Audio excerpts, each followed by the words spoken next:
We have used the MaxScript listener a lot till now. It's really useful for trying smaller scripts with a few lines of code, figure out proper parameter naming, or how to correctly use a given function. In production work, the listener window is often used for quick scripted hacks for special simple problems like mass applying modifiers to objects, or cleaning the material editor with one quick line, or removing given objects from the scene, etc. But as you can see, it would be hard to manage bigger scripts with the listener, which is suited for one-line evaluations. For that, 3ds Max offers its own built-in text editor functionality to allow script editing on a larger scale. You can find this editor in the menu item on the main menu bar under MaxScript, or in the earlier mentioned utility panel, or from the file menu in the listener window.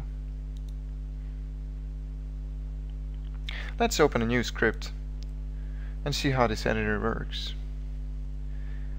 At a quick glance, you can see that it's almost like a normal basic Windows notepad.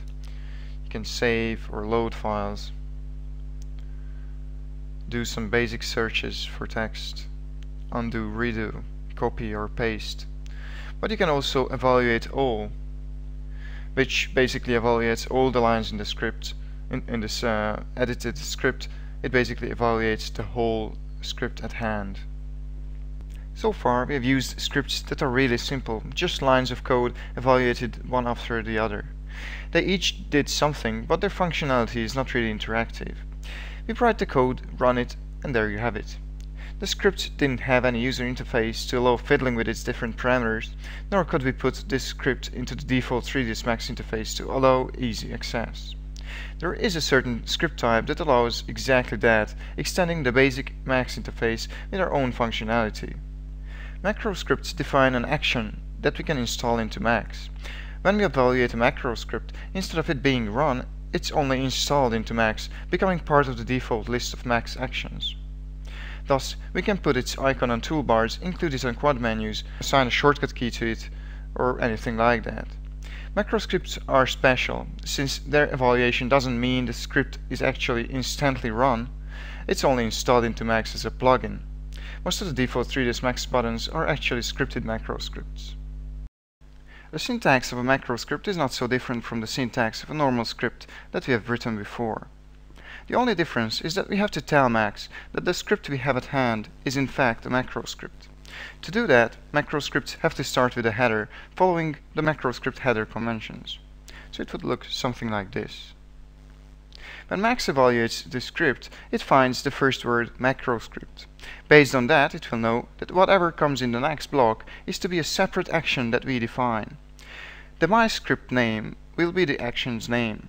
The category, my own scripts, line defines what action list category this action will belong to. To see what the default categories are, let's go to Customize User Interface. So, up here, on this panel, we can assign keyboard shortcuts to actions, or put them on toolbars, quads, etc. Let's say we are here at the keyboard panel. The category drop-down on this panel shows all the default available categories. It's all nicely grouped.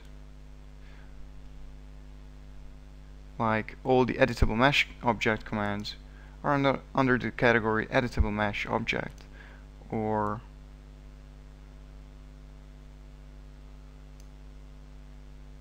all the animation tools are under the animation tools category.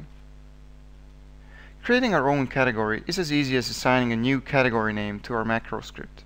So in our previous example, a new category would be created named My Own Scripts, with the action named My Script Name.